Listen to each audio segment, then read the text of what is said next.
Okay, and we are live. Hello and welcome to the show. Thanks for tuning in. If you're watching, this is Two Wise Guys. My name's Chris, and on the other side of the country is my co-host Dan. Hello. Dan, it's good to see you again. It's good to see you too. How's your week been? It's been pretty solid. I am not complaining about anything. It's the weekend, so that's always a good thing. Get to take a little bit of a break off from stuff. Yeah, same here. It's been a busy week, very busy. So my wife's been working a bit more than usual this week, so sleep has been a little off, but I'm gonna sleep good tonight, I think.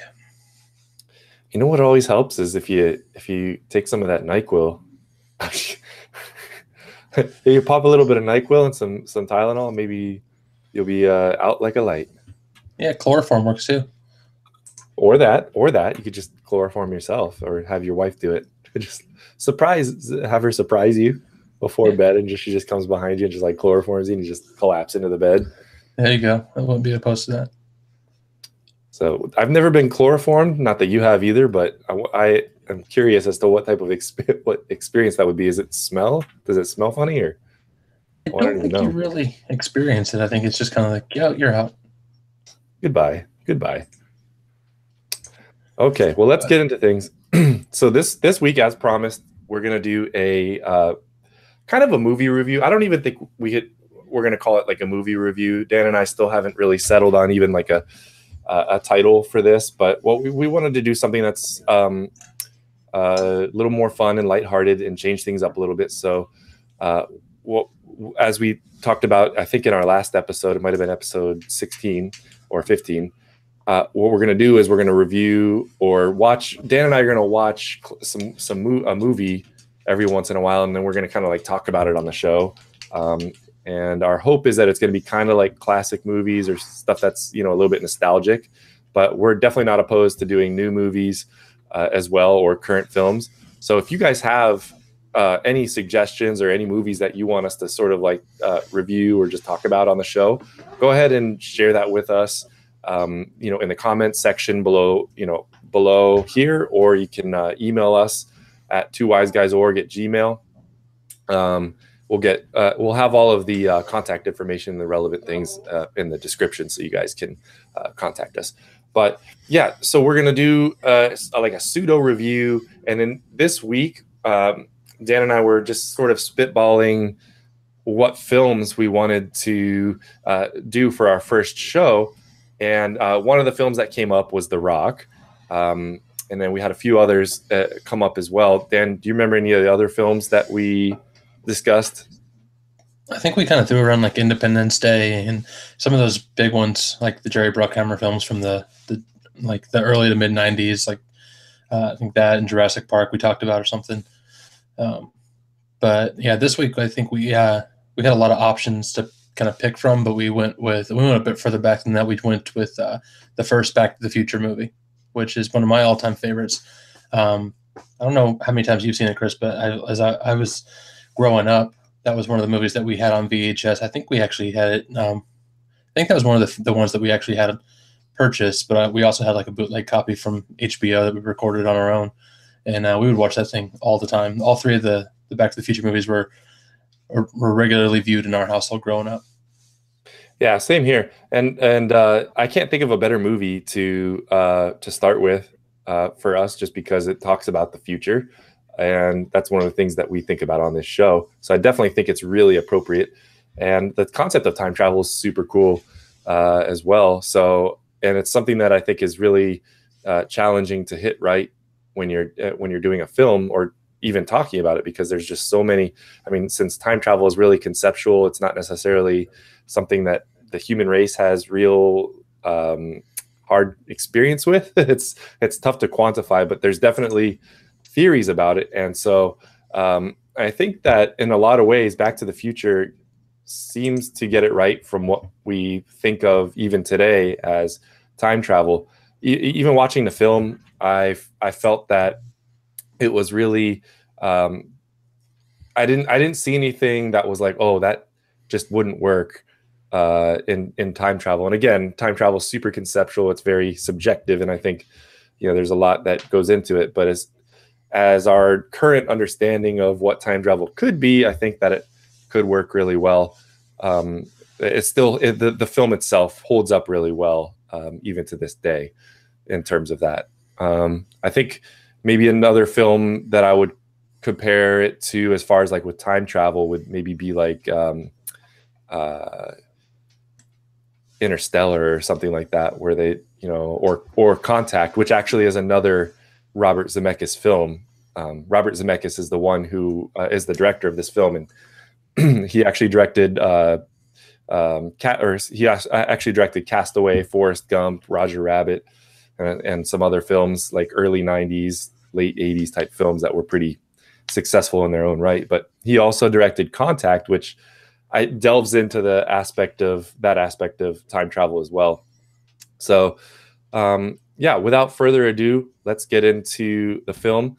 I think as far as from, maybe where should we start? Should we start with like let's start with the cast, because I want to kind of talk about the actors a little bit, just to start off, because I think some of the actors in this film are pretty iconic, just like the film is itself. And Marty McFly, who'd better to start with, but played by Michael J. Fox, who is he's been in some films, some pretty solid films throughout his career. He definitely seems like he's fallen off the radar more recently, but he pops up. But I can't think of any current films that he's been in. Dan, are you familiar with any films he's been in that's more recent? No, I haven't seen him in anything very recently. I think part of it might be his. I know he's got. I can't remember which disease he has, but I know it's kind of really taken a toll on his body, so that might be why. But yeah, he's been in a lot of really big stuff. Of course, as a kid, I remember Charles in Charge. Was he in that one? No. Yeah, no, I can't remember. There's a couple of shows I remember him being in, but I always knew him as Marty McFly from Back to the Future. But the other cast members that I remember a lot from when I was younger. Obviously, Christopher Lloyd as Doc Brown, but Leah Thompson as well, who plays his mom in the movie. But she was in a lot of those big movies from the '80s. She was in Red Dawn. I remember her being one of the two girls that were out fighting against the Russians, and I can't remember what other movies that she was in, but I remember her being in a lot of the movies that I watched growing up. Yeah, and just sticking with Michael J. Fox here, I feel like the most recent film that I can remember him really being in that was like a big film or a blockbuster would be Mars Attacks.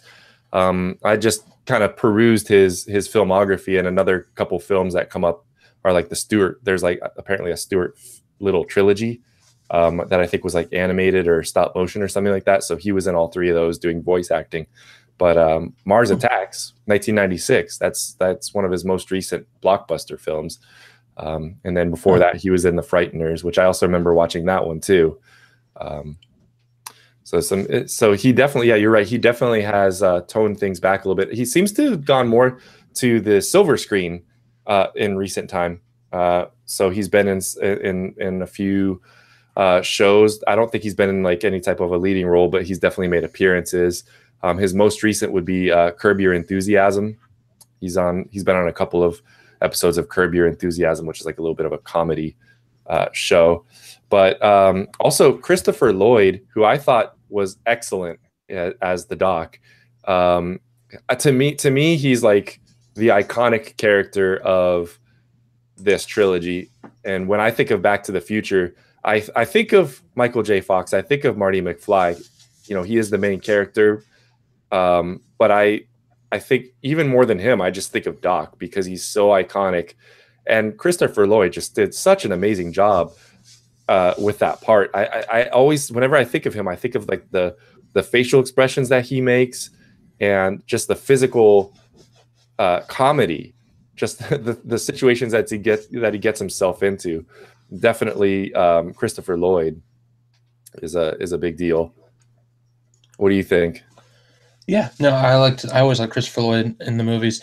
But funny thing is that the first movie I remembered him from growing up was Who Framed Roger Rabbit. He played the villain, and that as a villain, he terrified me in that movie, especially in the end when he kind of went all crazy and like animated and stuff. But But aside from those two, those are the only movies that I can really remember that at least come to mind off the bat that he's been in that I can really remember seeing. Yeah, and funnily enough, Roger Rabbit, which we mentioned just a little bit earlier, is another Robert Zemeckis film. So definitely, he had a rapport with Robert Zemeckis and Christopher Lloyd. I just, yeah, that I remember watching Roger Rabbit as well as a kid, and that was kind of freaky when he transformed into almost like a toon character. Turned out he was a toon, and he just did all that weird. There was all those weird gyrations and stuff, but. That was pretty crazy. I think he's a great actor. I think he's one of those actors where, he doesn't necessarily take center stage in any of the films, as far as from like a character standpoint, like a main character standpoint. But he always is an excellent supporting in supporting roles like this. And we'll talk more about Doc later. And yeah, the other big actor that you mentioned earlier was Leah Thompson, who played Marty's mom. So let's get into sort of like the setting of the film. And again, I think what we want to do here is sort of like we're watching this film from like a nostalgic point of view. So we're revisiting things. And what I really wanted to do was, when I was watching the film, I wanted to see if I could find anything new that I didn't notice before, because it's one of those films that, I've watched quite a number of times. I used to own it on DVD just like you, so I own the trilogy and all that. So definitely seen, its fair share of playtime in my collection as well. And it was really interesting to go back and watch this with maybe a bit more of like a detailed and critical eye this time around, and to think of things that way, like to see, hey, what can I sort of like find out about this movie that I didn't know before. So let's get started with that. I think one of the very first things that you see as you get into the movie, as watching the movie, is that the introductory scene when you're with the credits, and it just shows all those clocks, and then it shows like the automated, like the dog food can opener and all that stuff. And the TV clicks on and you hear the news, and it talks about the stolen plutonium. And that always tripped me out, because it just seems like such a almost far-fetched thing it's like, today in the news, a bunch of plutonium was stolen from this lab. And okay, that's that news. Let's move on to the next thing, Mm-hmm. I would think that'd be a bigger deal. Yeah, and it's interesting. It really showed its age. That's the thing that kind of jumped out at me at first, was even going back earlier in the film. You streamed the movie, so I don't know if it showed the whole like Universal intro, but I was watching the DVD box set that I have, and it's been remastered, obviously, from the original, film quality and the original VHS and everything. But the thing that jumped out at me was, I don't remember it looking as old as it is. And I know it's a movie from like 1985, but even like the Universal logo as it comes in, it doesn't have that same crispness that you're used to seeing these days. And as it kind of got into all of that, the other thing I was noticing too is, as the anchor was telling the news story about it, she was reading off of papers and she was flipping the pages, and it's this very basic set. And, even now on occasion when I see videos from our local news here in Columbia, it's a very polished set. Everything's very nice, very crisp and clean, very modern. The teleprompters like all the normal news studios have. And it's how I've always remembered it being. But yeah, she's sitting there with a couple pieces of paper, just reading it and flipping it over and looking down and reading, and she's looking up on occasion. So that was one of the things that immediately jumped out to me, was the how much this movie has aged, even though in my mind it didn't, if that makes sense. No, I totally agree with you. And that's a really cool detail that you picked up there with the papers, because I didn't even pick up on that, but that's a really great point, because that definitely is reminiscent of how newscasters used to do it. Just pick up, they'd kind of like shuffle their papers a little bit and then, on to the next story. And now it's just teleprompters and iPads and smart devices and all that stuff. So yeah, that's a really good point. And to your point about the Universal logo, that is interesting, because I think in this case, the Universal logo, at least on the film that I watched, which is from the iTunes store. So I actually bought it on the iTunes store. So this one's been restored to HD as well. But it was like the old Universal logo where it just shows the Earth and it's spinning. It doesn't actually show the logo coming around as where the newer ones do. Is that what you saw? Yeah, it was. If I remember, I mean, I just watched it last night. I should remember, but if I remember correctly, it was like, um, kind of like almost like this cartoony or almost like painted space backdrop, and then like the Earth was there, and then it overlaid it with words universal and like this very old, like 70s or 80s ish kind of font, if that makes sense. Yeah, that makes sense. And if my memory serves me correctly, the I think it's the third iteration, the third film in the series actually has an homage to the all of the Universal logos, because I believe it was like the 75th anniversary or something when they did the DVD version. So it actually starts with the very earliest Universal logo, which is like very cartoony, and it's like black and white, and it shows this little plane sort of flying around the small Earth and stuff, and it's like Universal pops up over there, and then it plays that one, and it continues down the succession until you get to the newer, at that point, newer Universal logo where it shows the Earth with the sun cresting over it, and then the Universal logo comes wraps around it and in 3 dimensions. So from that aspect too, it's kind of cool to see just the progression of how the progression of technology and film technology has really enhanced things as well. Yeah, so I want to jump into the sort of like the first iconic scene, and maybe the iconic scene of the film that that most people probably think of when they watch the film, and it's very early on. It's after Marty wakes up and they go to the Twin Pines Mall. It's 1:15 in the morning, and I just think that scene is so iconic because it's like it's in a lot of ways, I feel like it's probably a lot of people's introduction to time travel and this concept of like outlandish concept of like we can time travel in a car that has to go 88 miles an hour before it accelerates enough to be able to somehow go into another dimension or whatever it is. And I actually, speaking of other dimensions, I think it's really cool that they didn't really get into like, they didn't get too techie with it as far as like how is this physics actually working. All they say is like, here's the flux capacitor, and it's like this little Y-shaped light with like little LEDs or whatever it is, probably not even LEDs at that point, but little lights trickling down, and it's in the center of the car with like a bunch of buttons and blinky dials and stuff that probably don't mean anything. But at that point in time in 1985, you've got audiences aren't necessarily asking those questions, so filmmakers don't have to answer like what all this stuff is. The audience is just suspending disbelief, and you're watching it and you're just accepting it for what it is. So from that standpoint, it has that sort of like campy fun, like just not really caring about trying to explain everything to you.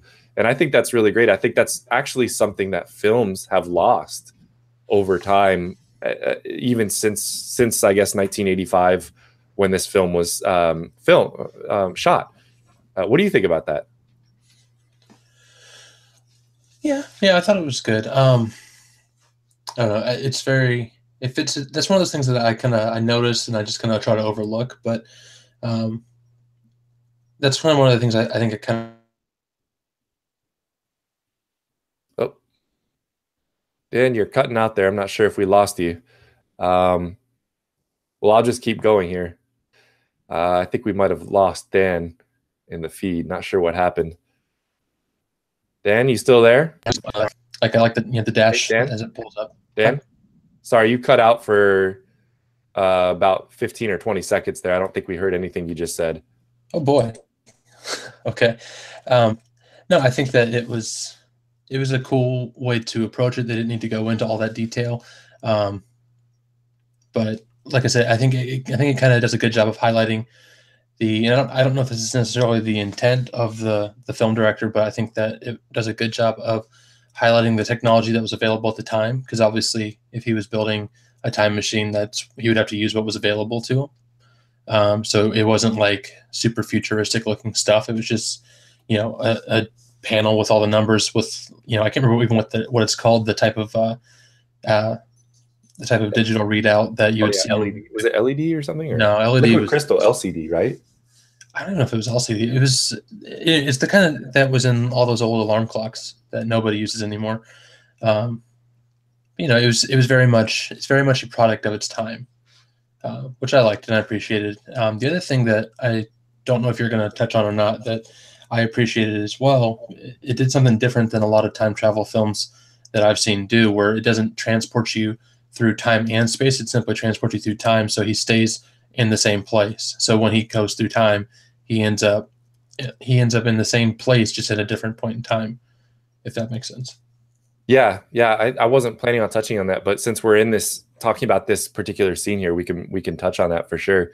And I think that's kind of cool because once the car moves, it's still dry, like it's driving 88 miles an hour, but it's once it transports into the next into like 1955, it's still driving 88 miles an hour, and then he crashes into the building.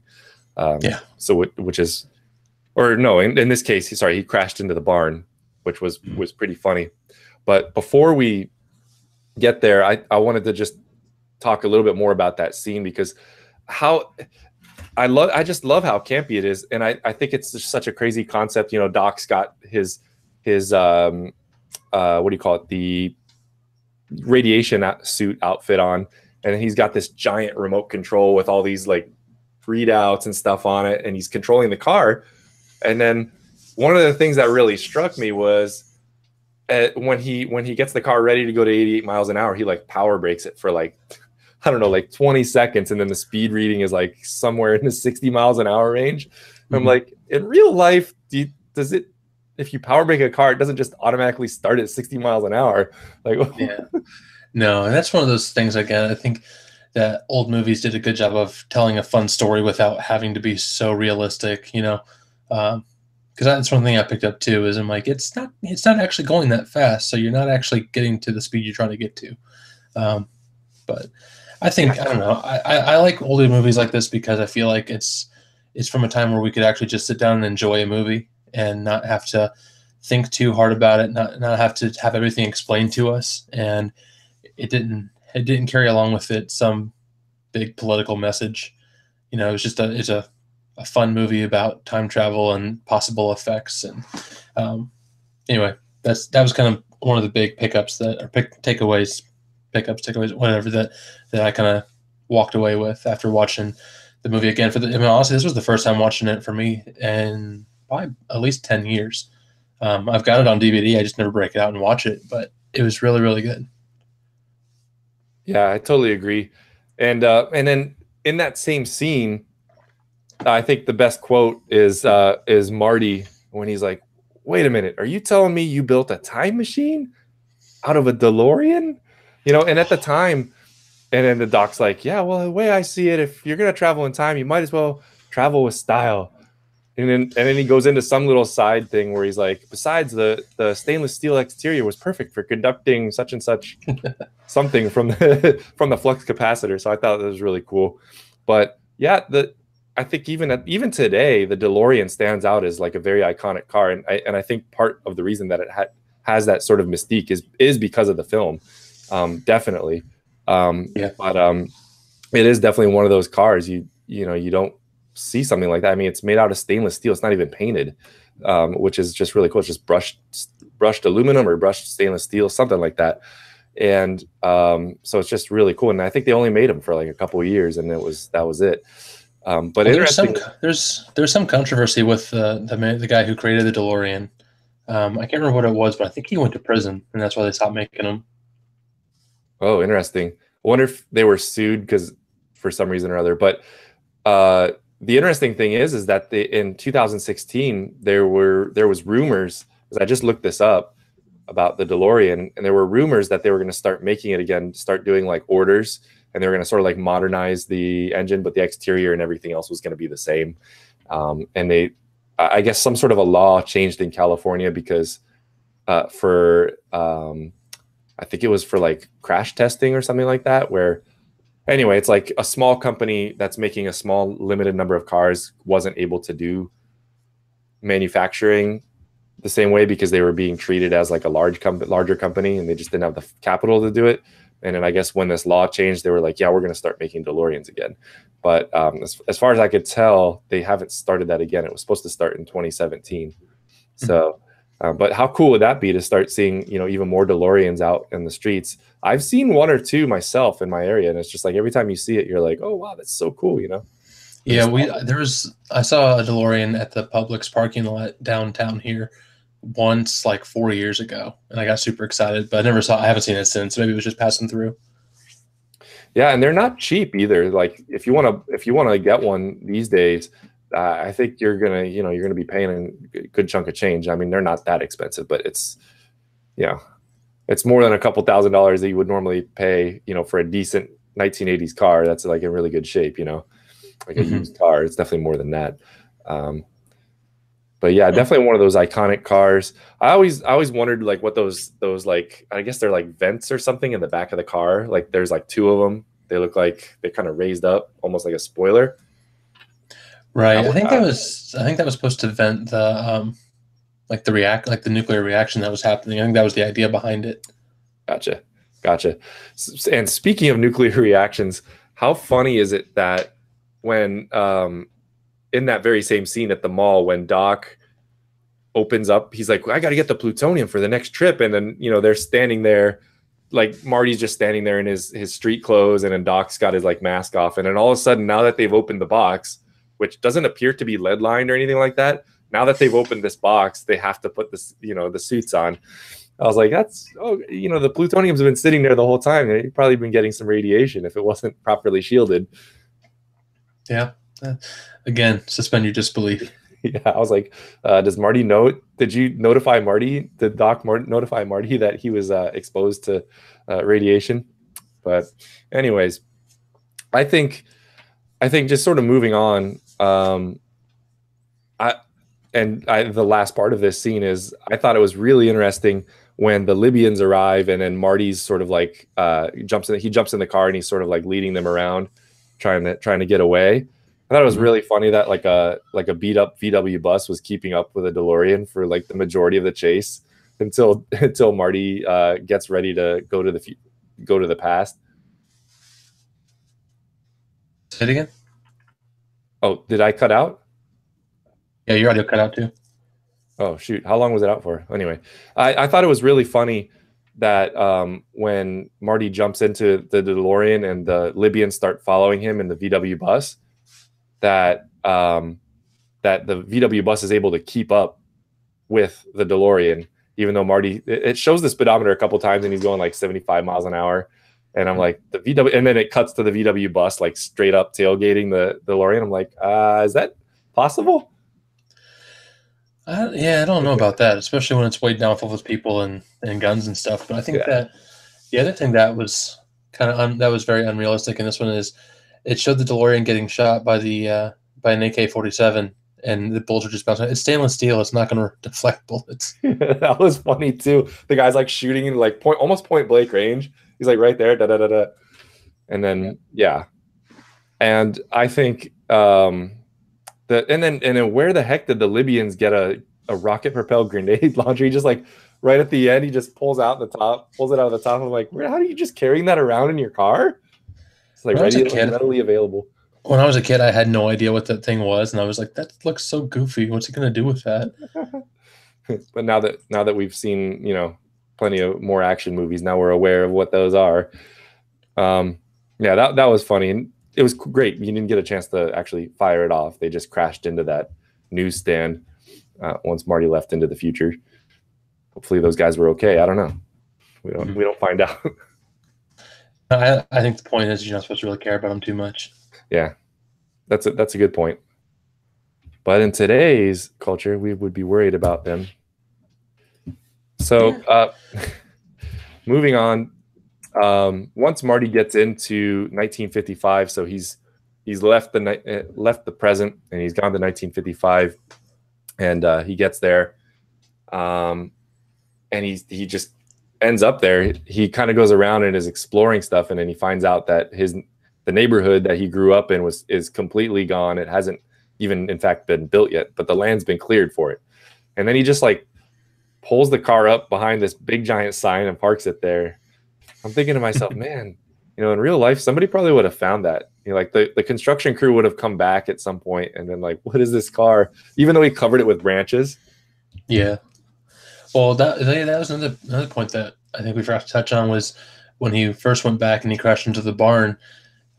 everyone thought it was an alien ship because of the well, one, he was in the spacesuit or in the radiation suit, but the kid was holding a comic book that had a space vehicle of some sort that looked like a DeLorean in some ways, and so I think that was a pretty good throwback to just the culture of the 1950s, and I mean, people wouldn't expect to see anything like that when you think about the types of vehicles that were around at the time and that they had seen previously. You know, they were used to seeing things like old Fords, and you know, if anyone had been over into Europe, they might have seen like a Rolls Royce or something, or so, I don't know. I just thought it was interesting, an interesting take on it, and a good way to kind of show that that inability of people to understand something that just happened suddenly.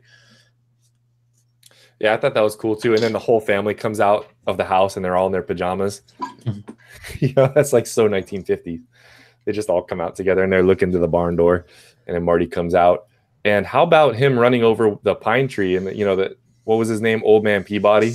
And he has this Yeah. shotgun. He's like, "You killed a pine."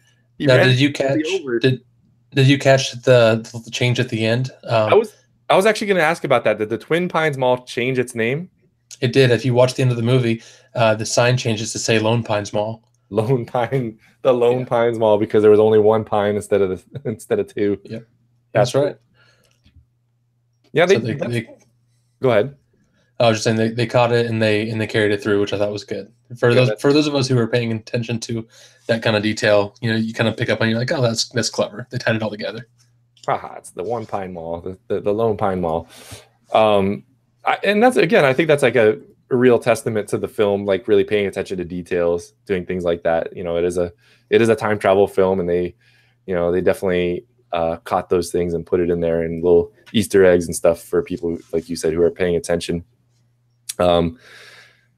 So once Marty gets into town, right? He's where is he? He ends up at that what's that? Is that like not a bar? The diner. Yeah, the diner, cafe thing. Cafe, the diner, and then he shows up, and you know, Excuse me. I thought it was cool from, you know, since nowadays I guess we think about this stuff a little bit more with the current sort of political stuff, but they sort of sidestepped the whole civil rights movement, you know, but I thought they did it in a tactful way. And they hadn't gotten into it yet. The civil rights movement didn't really come into full swing until the 60s. Right, I guess, but I guess I worded that poorly, but I guess the whole civil rights, they sidestepped the civil rights issue, I guess, of you know, people of different races being not treated the same.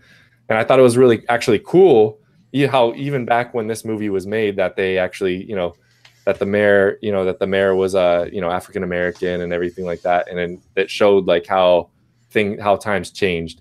And you know, I just thought that was really cool, just thinking of things from, you know, today's perspective. Well, I think that's part of the reason why I've always enjoyed this movie so much, is because it's not it's not like one of those super realistic movies where they're going to go back in time and show you exactly what it was like in the 1950s and you know, suburban America or whatever. It's one of those movies where it's showing, to an extent, it's showing an idealized version of the 80s, and then he goes back into an idealized version of the 50s. And you know, it was very much like Happy Days in some ways. The 1955 that he shows up in, you know, the way the diner was set up, it reminds me a lot of Al's Diner from the Happy Days show. But yeah, I really enjoyed the interaction between him and Goldie Wilson, who ends up becoming the mayor in his time. And just kind of those things where you see things start clicking for him. He starts realizing, you know, he knows things that other people don't realize. And so it kind of makes you beg the question then, does Goldie Wilson decide to run for mayor because Marty McFly came back from the future and said, you're going to be mayor? Or did he change that? Or was that part of it? And this is where time travel makes your head start hurting. And I think that's sort of the implications in the film, because that sort of repeats itself a couple times. And one of the things that we'll talk about later, which is with the music that he plays during the dance. But again, we'll get to that. But yeah, I think having an idealized version of those things is really cool, because from a film standpoint, yeah, I don't think every film needs to take itself so seriously. And this movie is definitely tongue in cheek There's a lot of comedy. There's a lot of, it's not trying to, there's certain things that it's not trying to achieve. But it did bring up a question in my mind, and I just want to touch on this quickly, but so we don't like camp on it. But it made me think, like, okay, if this film was released, in 2018, what would the reaction, sort of like the social media reaction, what would the Twitter reaction be? What would the popular culture reaction be to some of those things that we just talked about? I don't know. Or would there be? I think some people would like it. I think some people would think it was stupid, but I don't know. I think most people probably like it because it's subtle humor, but it's still entertaining, and it doesn't take itself too seriously. There'd be some people who would criticize it for not having enough of an agenda kind of message behind it. There's probably people who would criticize it because they don't really go into all the details about why things are the way they are. But I mean, it was just a different time back then. Everything was. The more I've really thought about the last 30 years, the more I've started realizing, things have changed so much in this country. I don't know. We're just in a completely. This was filmed at a time when Ronald Reagan was the president, and it was in his second term, so things were going well with the economy, and the Cold War was about to come to an end, and we didn't have this huge worry about terrorism. I think the Lockerbie bombing that happened on it was a Scottish airline that got blown up by Libyan terrorists, so that's probably why they went with the Libyans, if I had to guess. Interesting. I thought about that too. I was like, why'd they pick Libyans?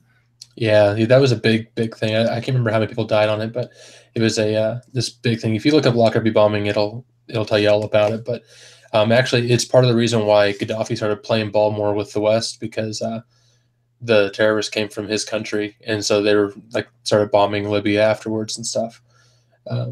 But I think it was really good. And another thing that I kind of picked up on that we kind of skipped over, I forgot to mention it earlier, from when he was still in 1985, and his band was trying out to be able to play at the school dance, and they were told that they were just too darn loud.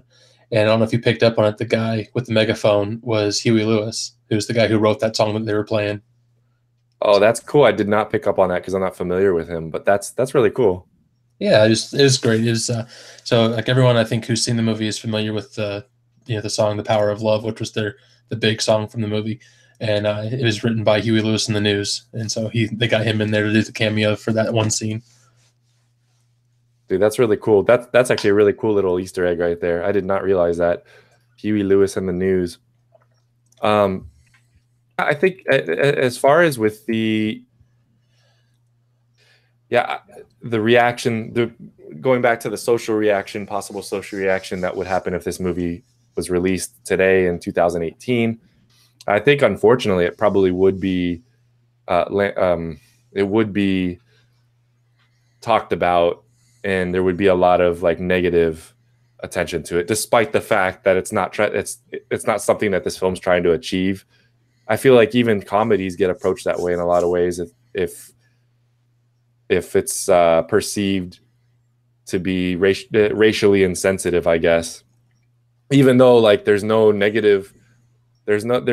negative really per se to talk about. Like you're saying, it's an idealized view of not only the past but the present at the time the film was shot.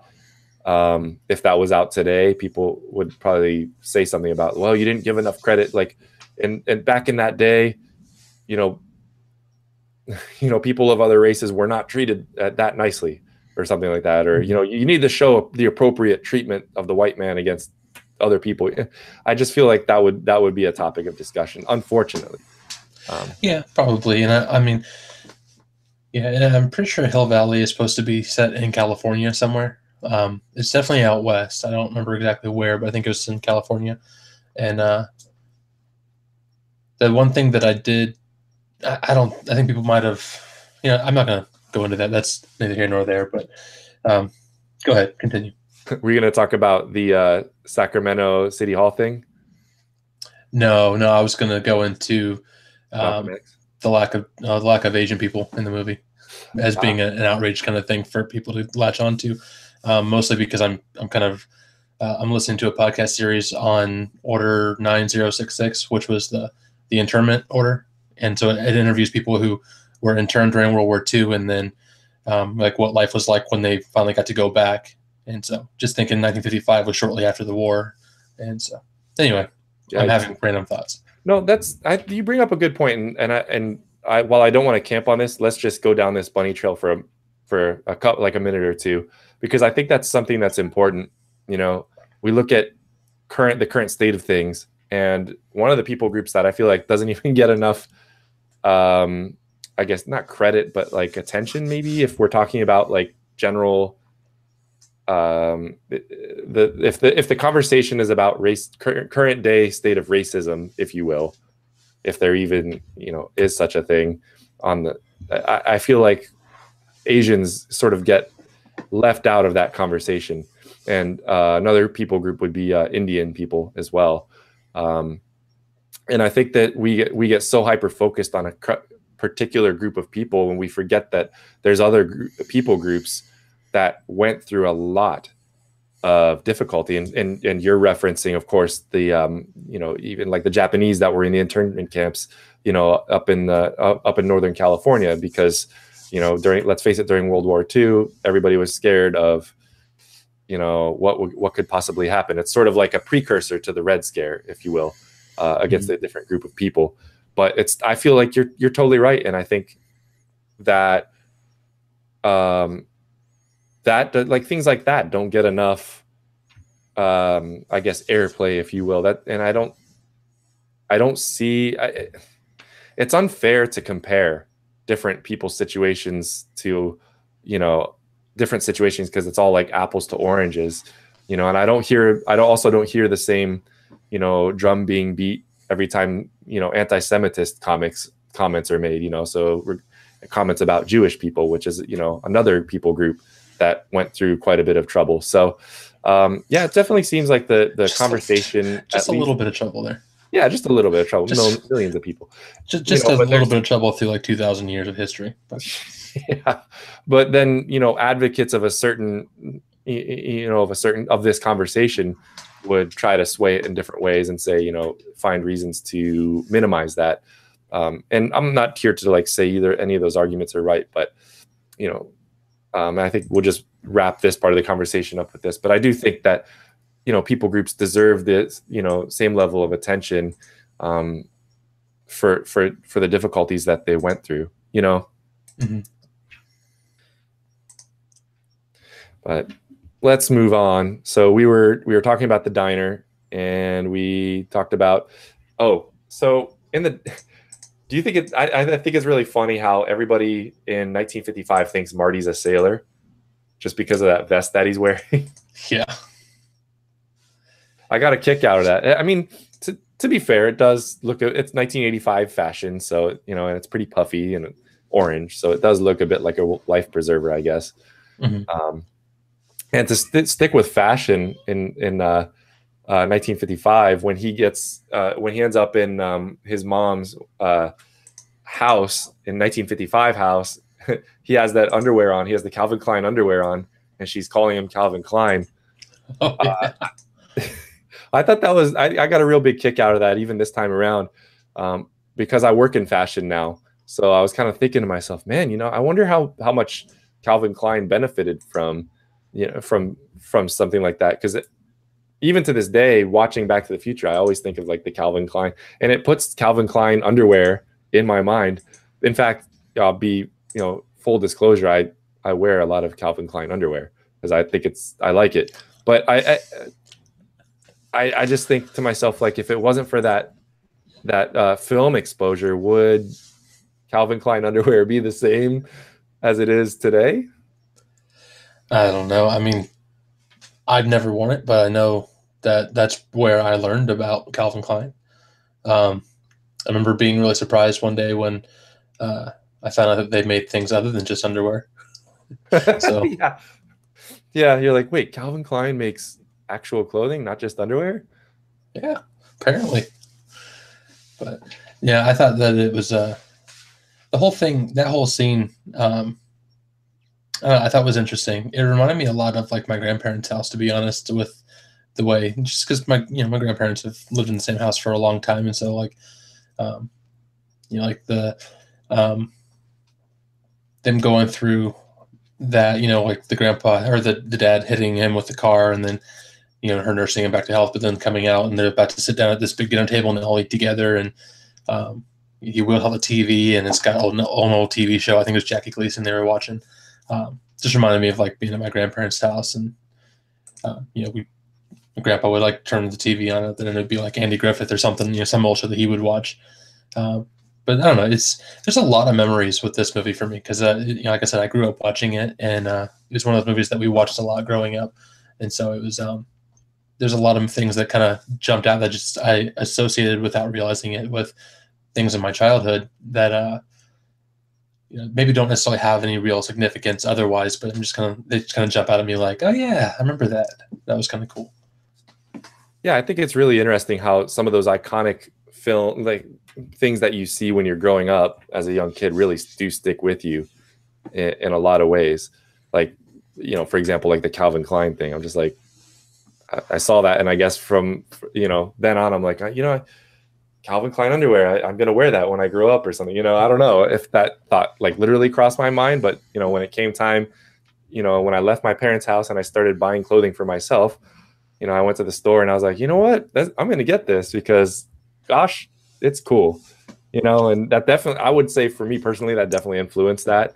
And I just think how it's interesting how pop culture really can influence even buying decisions and things like that. I mean, underwear is underwear, but it definitely was influential to me and probably to a lot of other people. Mm-hmm. And it's definitely a testament to his brand because it's been around for at least since then. I don't know when he started it. It'd be interesting to find out, but still around today, doing the same stuff, selling underwear and clothing. But moving on, the next iconic scene. So this iconic scene number 2 would be the Darth Vader scene when Marty's trying to convince George McFly. He's trying to convince his dad, 1955 dad, to that he needs to ask out his mom. So he's like, "What am I going to do?" Because he won't listen to him. So it cuts to the scene where he's like putting the tape in. It's nighttime in George's room, and Marty's there in his radiation suit, and he's putting the Van Halen tape, which I love Van Halen, by the way. He's putting the Van Halen tape into the Sony Walkman, another iconic thing, but and he just blasts it into George's ears, and he's like, "I'm Darth Vader from the planet Vulcan." George is just like completely riveted, like, "What is this?" And he's got like the comic book sitting there right next to him with the the exact thing on there. Mm-hmm. Yeah, no, I thought that was a great scene too, and it's funny because there was so much as a kid watching that scene that did not make any sense at all to me, and then obviously years later, I'm like, everything about that scene was just like, yes, so much good stuff in there. And to answer your earlier question, Calvin Klein was founded in 1968. Aha, 1968. So right around the same time as Gap. Also, he was definitely already around for a while. It'd be curious to see like also like a graph almost of like his popularity, if it went up or anything, or when did he start making underwear? Because was he making underwear the whole time? You just don't know. And I'm sorry, guys, but I'm kind of a little bit of a fashion nut. I do work in fashion. It's always been something that I've been into. So these type of questions must be answered. So maybe we'll touch on that.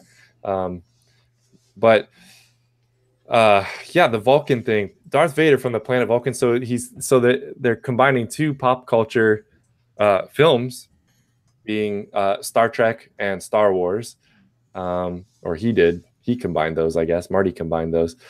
Mm-hmm. And then, but I think it's funny how the next day George just comes running up to Marty, and he's like, "I gotta ask Elaine out to the dance." And he's like, "What happened?" He's like, "Darth Vader from the planet Vulcan came last night, and he said if I didn't ask her out, he was gonna melt my brain." I still laugh at that stuff. I'm sorry. It's just that was good. It was good. I liked it, and Yeah, like I said, there's just a lot to the little things that I feel like they put into the effort they put into making it seem like the ideal version of what 1955 America would look like. Um, like I could be mistaken. I think that was the same scene where George is talking to him and he like is getting a a Coke out of the vending machine, but it's a glass bottle with the metal cap that doesn't twist Yeah. off, and so Marty's struggling, can't get it. He's just like here, and pops it off the side. Just little things like that that just weren't around in 1985. I mean, they're making a comeback in some places today. I've seen them around, but mostly, it's everything's plastic with twist caps now, and have been for the better part of 30 years. Yeah, and you bringing that up actually made me think, and I could be wrong here, but I feel like there's clear product placement now that we've talked about Calvin Klein. You just brought up Pepsi. It was a Pepsi bottle, and the name was mentioned. And also earlier in the film, when he first shows up at the diner, he mentions by name Pepsi. He says Pepsi free, instead of like I'll have a soda, it's Pepsi free. So we've got Pepsi, and then at the end of the film, when Biff is waxing the car, he has he has a bottle of turtle wax with the label clearly facing the film, or excuse me, the camera. And you think about turtle wax also being, so Pepsi's very iconic, but you also think, when I think of car wax, even though I probably don't buy it, I do know what turtle wax is. I've always heard of turtle wax, and there you go, more product placement in a film. Well, before he asked for the Pepsi free, he asked for a tab, a tab cola, and the guy's like, "I can't give you a tab. You haven't ordered anything." Just kind of throwing little humorous things in there. That, I mean, I've never heard of anybody preferring tab over Coke or Pepsi, but that's a good point. Why would he ask for that before he asked for the Pepsi, huh? Because it made the scene more entertaining. Because we got to have the tab misunderstanding. Yeah, that's exactly. But yeah, product placement, that's pretty crazy.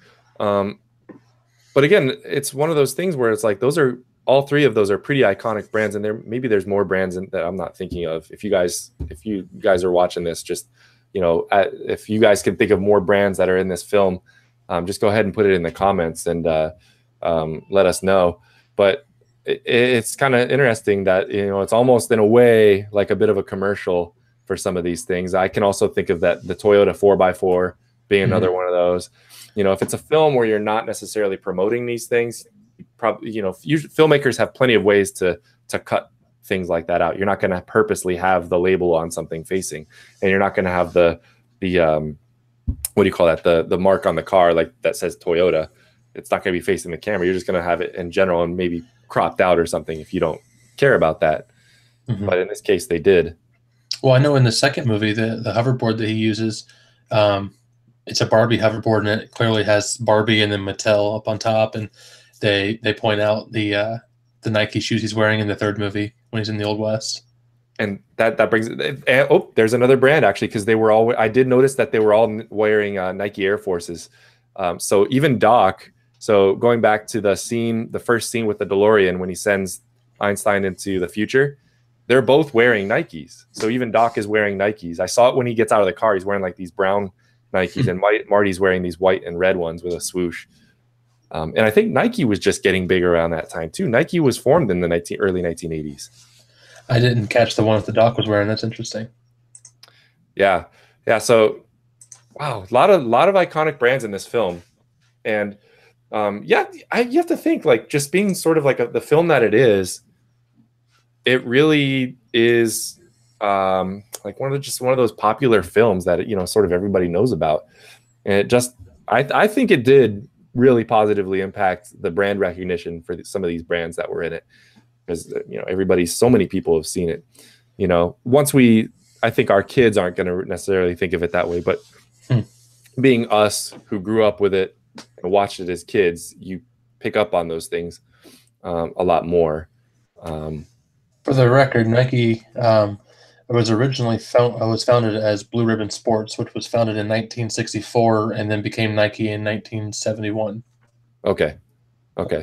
But I think even as Nike, they didn't have their logo design, the swoosh. I don't think, did they have it in 1970, or was that a little bit later?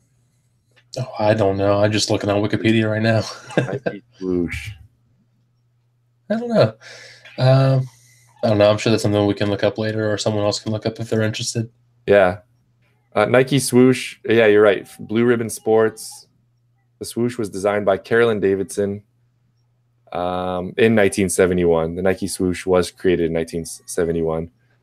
You know what the crazy thing about that logo is, Dan? And this, What's that? I'm a graphic designer, so when I went to art school, they made a big deal out of this logo, and another logo. You've probably heard of it, is Captain Morgan for the beverage, Mm-hmm. and both of those were cases. Both of those logos, which are very well known brands, were cases of students making logos for companies, Really? and it was taught to us in art school as sort of like a cautionary tale as to what can happen if you don't properly ask for the proper money on a logo or something for a company you design for, like such as maybe you should ask for the royalties or charge more for your logos, because both of those companies went on to be obviously multi-million-dollar. Nike much bigger than Captain Morgan, but at the same time they both those students ended up probably making a couple $100 off of those logos at the most. And meanwhile, the brands have gone on into quite a bit of fame. That's interesting. Just a little side note from a designer's perspective, but I thought that was always really interesting. So moving right along to another scene, and this is more towards the end of the film. What was Marvin Berry? Marvin Berry is the one that's playing at the high school dance, right? Yeah. Okay. So I was thinking to myself, I'm like, why is there such a famous guy, such a well-known guy playing at a high school dance? I guess maybe at that point he wasn't famous yet. No. That's not the. You're thinking of Chuck Berry. Chuck Berry was the guy who wrote what was the song he was playing? I know the song really well. Yeah, Chuck Berry is the one who wrote that song, and so that's why he's on the when Marty McFly is playing it on stage. You see Marvin run to the back with his hand cut, and he says, Chuck, this is your cousin Marvin. I got a sound for you, and he plays, puts the phone out so you can hear it, implying that Chuck Berry stole the riff of Johnny Be Good from Marty McFly, which is kind of cool. But I thought it was good. I like the way that they handled that scene as well. I don't know. Those are actually two of my favorite songs. A lot of my favorite songs that I remember putting on to like mixtapes and mix CDs years later were used in this scene, as well as the Power of Love song, which is kind of interesting. I never really thought about the fact that they were all from Back to the Future. Yeah, that's crazy. I mean, it really does, like, not to beat a dead horse, but I think films, the films that we watch as kids, they really do impact. You're mentioning different things than I'm mentioning, but we both picked up on different aspects of the film that sort of influenced us later on. You're talking about music, and I've talked about several other things, but I do think it's crazy how film really is influential and culture shifting, if you will, in society. And speaking of a shift, so the whole crux of the film is that Marty needs his 1955 dad, George McFly, to fall in love with 1955 mom. And so the way that he does it is we get to the car, and as we all know, Biff Biff ends up in the car instead of Marty, and George has to take care of business. But I thought as far as like if this film has sort of like a moral tale or a moral lesson, I guess it's sort of tied into this, and it's the fact that Marty, as he goes through the film, is basically helping George to realize that he's not a loser, that he can be anybody he wants to be. He can be great. He doesn't have to be scared of sharing his stories. And because at the end we see obviously that George wrote a book because it came in the mail to his doorstep. But I thought as far as from a moral lesson type of standpoint that this is it in the film, because it's sort of the climax where George knocks out Biff and steps into his destiny. He changes.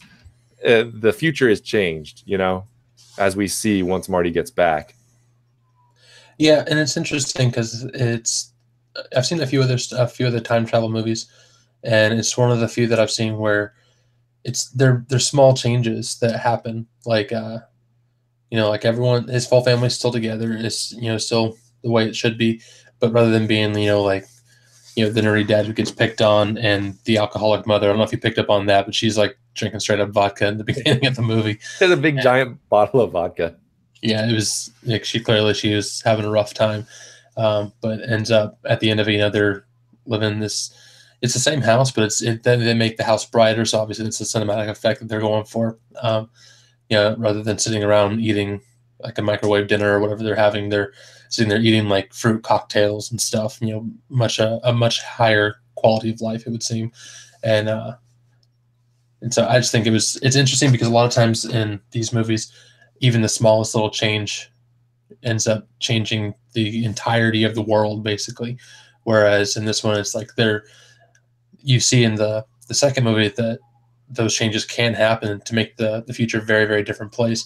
But in this one, it introduces the idea that even that you can have small, minor changes in the past that don't have a huge influence on the future, but may have one that'll impact the individual or a few individuals at the most. Yeah, I think they handled it really well, and I thought it was cool how it's that sort of, yeah, like you're saying, came back and made those subtle changes.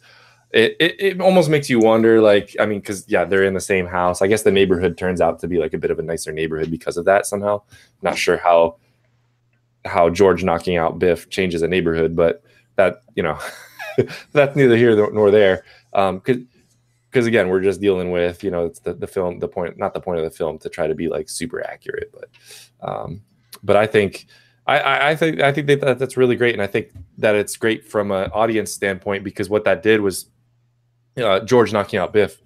What that did is I feel like it was really encouraging to people who watch that film who might not necessarily be the most assertive people, or they might be scared, because I think we all as humans, we all go through that stuff in different ways and we all handle it differently. Some people are more aggressive about things and they're able to sort of push through it, and other people just aren't. In this case, George McFly wasn't as aggressive, and Marty was, while he was a more of an aggressive person, he still had a number of traits. He had inherited a number of George's traits, which was he was still afraid of failure, which we all are, to be fair. But I think that was really cool to see that transformation happen in George, and therefore in the rest of the family, because he, as the father, the head of the family, influenced everybody. Like you're saying, from Lorraine, they're no longer drinking she's not drinking a big thing of vodka. They went out and played tennis, and were healthy and in good shape, and therefore I guess he has better jobs, and his kids have better jobs, and everything in the house is nicer. Mm-hmm. And then Biff, I thought it was a bit extreme, but Biff, is sort of more subservient. So it seems, I guess, because he knocked Biff out, he sort of realized who he was, and then was more assertive with Biff from that point on.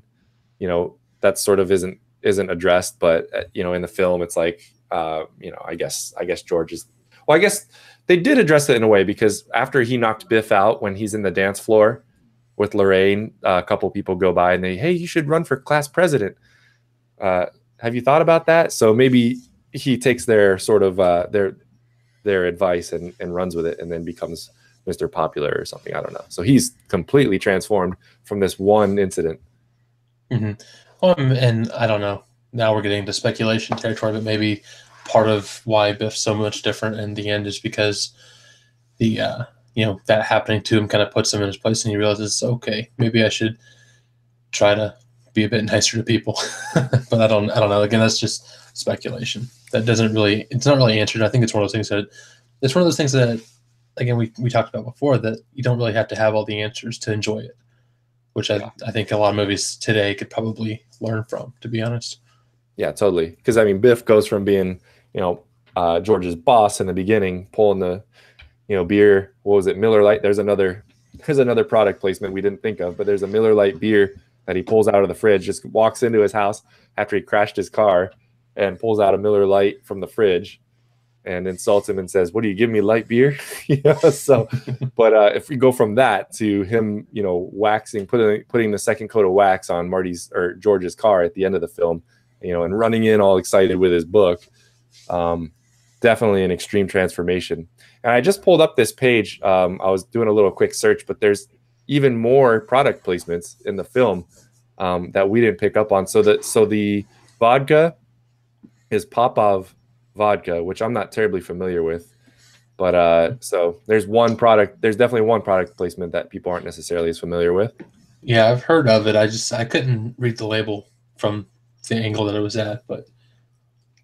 And then we have, apparently there's Kellogg's Cocoa Krispies, Scott Towels, which we all know Scott paper towels, and that's your last name. There you go.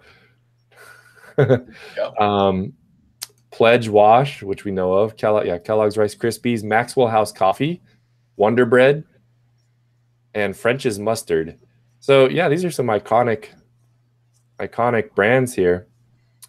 And then Doc's canned dog food that he gave to Einstein was Milk Bone.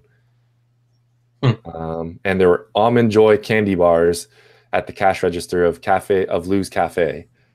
So some interesting things there. Yeah, I didn't pick up on most of those. That's interesting. Okay, so we've dealt with George taking care of Biff, and we've got everything sort of right, but Marty still has to get home. So he still has to get back to 1985. So Marty, after he plays that crazy cool guitar solo that everybody freaks out about at the dance, he takes off and goes to meet Doc back at the clock tower. Excuse me. And this scene tripped me out because I don't know, maybe it's because I haven't watched the film in so long, but it really reeled me back in. And just to how good the filmmaking is, really, how well edited it is, I guess, because I started, I was almost sitting on the edge of my seat, the whole time with everything that happened in that particular scene. There's so many things that happened that had to go right. But yeah, I just found myself riveted watching that again. And for instance, like the DeLorean stalls as soon as Marty needs to take off.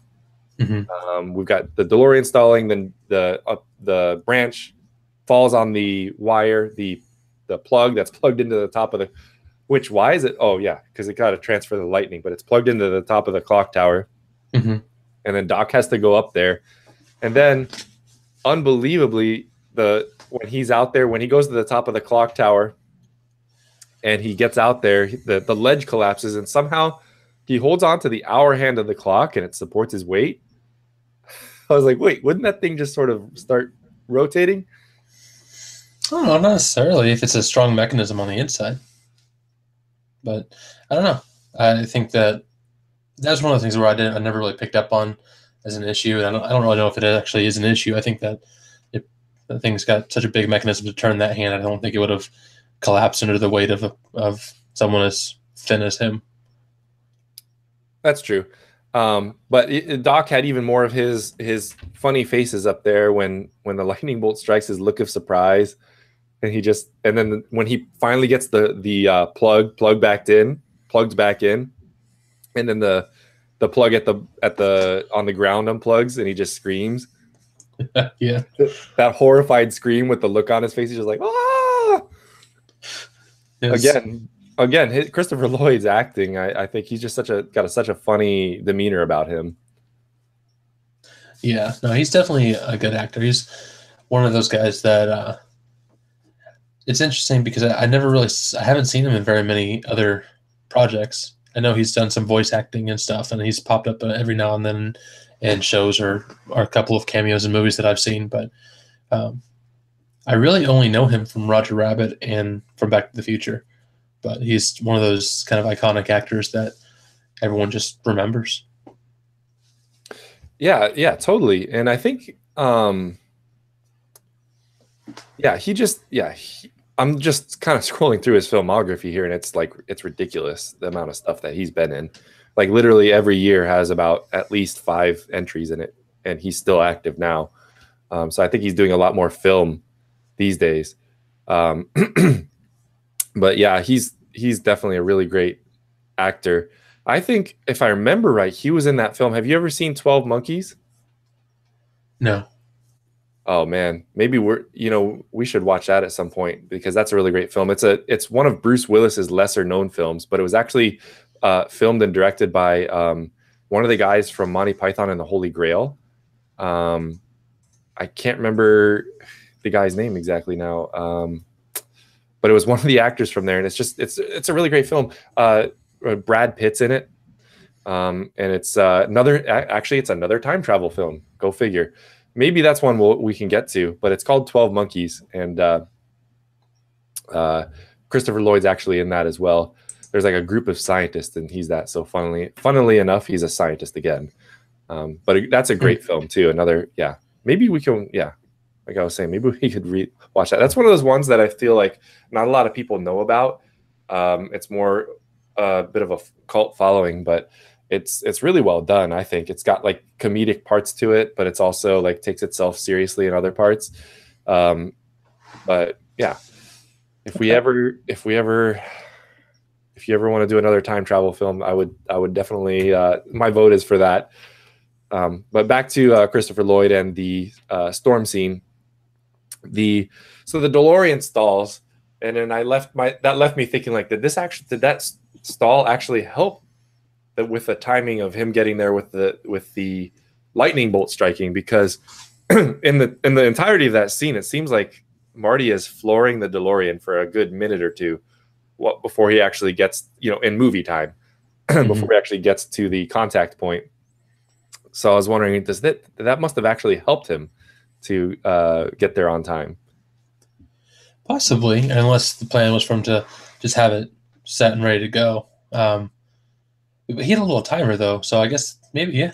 I guess it kind of goes into the whole makes your head hurt kind of time machine or time travel theory. Yeah, because he had the timer, but it went off, and then he was still trying to start the car, and then finally he slammed his head into the horn, and that turned it on somehow. I don't know how that works. That's just the epitome of 80s technology. Just hit it to make it work. Apparently, DeLoreans can, if they stall, you can start them by slamming your head on the horn, and that'll work. But then, so he gets down there, and then right before he gets to the wire, Doc slides down that wire, and just in time plugs it in as the lightning bolt strikes. And then the lightning bolt goes through and he gets like electrocuted, I guess. Right? I mean, can you survive that? And again, I'm just splitting hairs. It's a movie, of course, but is that survivable? Yeah, there's tons of people who survive lightning strikes. I mean, I'm sure it hurts. I'm sure it hurts a lot, but I mean, there's ways to survive it.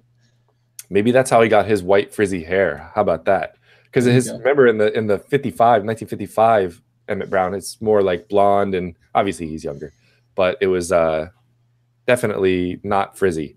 And then when you get to 1985, he's got really frizzy. He almost has a fro. Yeah, maybe. I think it's just old. He's just old in that part. Okay. So it wasn't the lightning; it was just old age. But one little other thing that I noticed is so when Marty gets back, he gets back to 1985, and the van, that VW van, the Libyans, comes around the corner, and then the car stalls, so he has to run. But somehow he gets there right when they get there. I was wondering about that because it seemed like he needed to be able to run quite a little bit of a distance to get to the mall. But one thing that I noticed is that in that scene, the DeLorean is covered in ice, and it was covered in ice when Einstein went to the future and came back, or however you want to say it. And then it was covered in ice in that scene, but there was another scene at the end where the car is not covered in ice, and that's when Doc comes back at the very end. I was thinking to myself, I'm like, is there a reason why it's covered in ice sometimes and not in other times? I don't know. That's something I've always wondered too, and I think they might talk about it in like the bonus content in the box set of the DVDs, but I don't really remember. I heard an explanation for it at one point. I think it might have just been like an oversight, like they wanted to show that it had gone through something as it had traveled through time. But I think that was the only time in any of the movies, that first scene where Einstein goes through the time, time portal, or whatever, and it comes back covered in ice. I think that was the only time in the entire trilogy that it did that. Well, yeah, like I was saying, once Marty gets back from 1955, it's covered in ice too. But that's the only other one that I can think of. Oh, So I didn't pick up. There's actually two scenes where it's covered in ice. Okay, yeah, I didn't pick up on that part. And then when he gets back, when Einstein gets back, that big old smoke cloud comes out and it scares Marty and Doc from the back of those. It like ejects out the back. Yeah, yeah. There's lots of little things like that they don't necessarily stay consistent with. But it is actually. I'm looking at a few shots of when Marty crashes into the barn. So that would be the second time travel after the Einstein time travel, and it's sort of got ice on it, but not nearly the level of ice as it has in the first scene and in the one where he comes back from 1955. Mm-hmm. That's kind of interesting. There's a whole, in fact, I'm on a page here. There's a whole conversation where it shows screenshots and everything and talks about the reasons why there would be ice and why there's not ice. Are you looking at the Sci-Fi Stack Exchange page? Sci-Fi Stat, yep, that's the exact one. Okay, yeah, I'm on there too. So they're talking, as far as I could see from this conversation, they're talking about the three things that ice needs to form, which is 1, cold, 2, time, and 3, moisture. And then they talk about like humidity being a factor later on. So I'm like, wow, this is really technical discussion here, talking about the formation of ice on a movie prop. Just suspend your disbelief and enjoy the movie. Yeah, that's all. Yeah, exactly. So anyway, okay, the last scene. So when Doc leaves to go to the future, in the very last scene where he's in front of Marty's house, I was like struck by it, and I was like, man, he sure turned around fast and then got up to 88 miles an hour fast, because it seemed like there was a very short period of time, and then he just disappears behind those bushes, and we see the light flash when the car is definitely not going 88 miles an hour. So I was like, okay. Oh, maybe he did. Maybe he upgraded the some components of the engine or something. Well, that was before he went to the future, though. I don't know. It's a movie. Because remember, they got back from 1955, and Doc took the keys from him. That's right. Yeah. Oh, yeah. I don't know. I guess it's one of those inconsistencies, but those are little details that, for me, never took away from the movie. Yeah, for sure. Yeah, and I'm not saying it's taken away from the movie either for me. But so in conclusion, definitely one of the iconic movies. Back to the Future Part 1 is definitely one of the iconic movies that I've ever seen. And definitely so many scenes, so many parts of it, so many details that I remember, that Dan and I both remember. I thought it was really great. I really enjoyed being able to watch it again after quite a long time of not having seen it, and I thoroughly enjoyed it. Yeah, me too. I enjoyed seeing it again. I didn't get to watch the entire thing. I fell asleep partway through it. Not that it was a bad movie. I just was tired, but I thought it was it was, like I said, it aged more than I remembered it being before, I guess, because it's been so long since I've seen it. I always kind of thought of it as, this movie that was like really advanced graphically and with special effects and stuff. And I'm going back to watch it, I'm like, it didn't really age as well as I remembered it being, but it was still good. It was very enjoyable. And I don't know, just it was fun to go back and watch at least part of it again and really get a kick out of the things that I remember seeing from a younger age and kind of getting some of the inside jokes that I didn't necessarily pick up on when I was a kid or when I was a teenager. But that was kind of my takeaway from it. Yeah, same for me too. And I think for me, the special effects, being a person who enjoys that type of stuff, it didn't bother, even this time around, it didn't really bother me. I think they did it very tastefully. And I think that's something that a lot of older films do really well, because they sort of have to play with the tricks that are available to them at the time.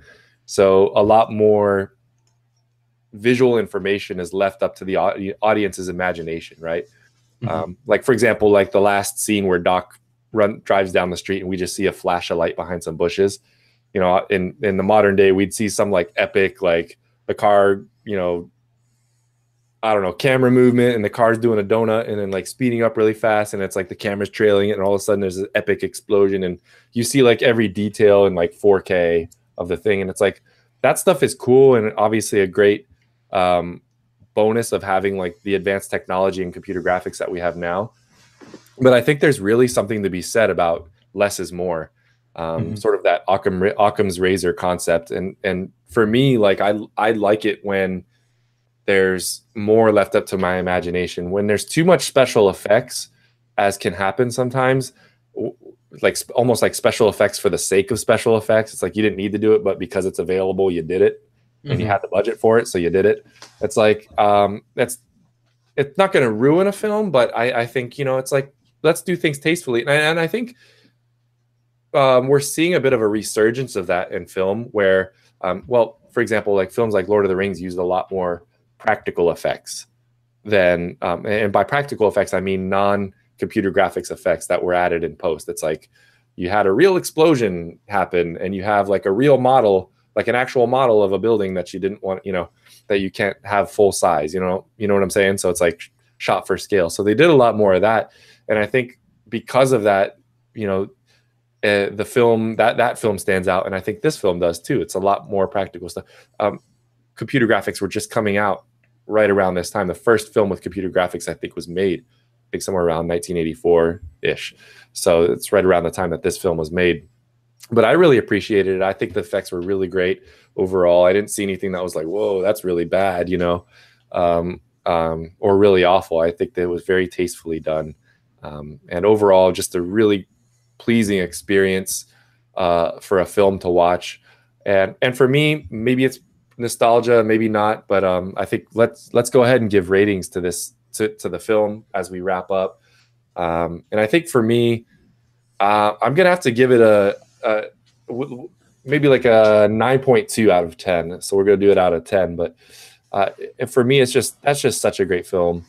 And a 9.2, I would say, is a very very solid rating. It's just it's iconic. It's got all of the things that you want. It's got action. It's got adventure. It's got romance. It's got some comedy in it. The film really mixes those things well in a tasteful package that's I think really well executed, especially for the time period that it was filmed in. And I think it holds up really well even today. Yeah, I think mine would probably be. I'm probably gonna go a bit higher instead of like 9.5 out of 10. Um, like I said, it's one of the movies I watched growing up a lot, and so there's a lot of personal nostalgia with it. There's also a lot of references that I get a kick out of. As somebody who knows enough about the history of those 2 decades in particular, there's a lot of things that kind of stick out there. I get a kick out of the tongue in cheek, product placement kind of things that. They don't do like that these days, and frankly, I think it's probably good because I feel like it would be a lot more tacky these days. But for its time, I thought it was a lot of fun. The film, like the way they filmed the movie and the lighting, it was much brighter film as opposed to some of the other movies that were coming out around that time. And so it always was one of those movies that I remember watching, and it just kind of made you feel good. It was really fun to watch, and it's a good family movie as well. So a little bit of language here and there, maybe some scenes that might be a little suggestive for younger audiences, but overall, I thought it was a really good movie, and it was one that anyone who hasn't seen it, I know we kind of we went. The reason we went through like the entire movie and talked about it was because it's a movie that came out in 1985, so that's what like 30 some odd years ago now. So it's old enough to where you can watch it and still appreciate it, get a kick out of it. But if you haven't already seen it, then you probably aren't really too upset that you got spoilers on this one. But if you haven't seen it, I highly recommend it. It's a lot of fun to watch, and there's a lot of good stuff in it. Perhaps we can do the sequels at some later time, but it's yeah, my rating would be probably 9.5 or so. Yeah. Yeah, I think that's really solid. I think I could easily give it a 9.5 as well. But let's so if you guys if you guys are really liking this style of show, we want to kind of add this movie review-ish thing as a segment of our channel, if and start reviewing or watching a couple other movies. We're not going to do it all the time, but it'll be sort of like every couple of weeks.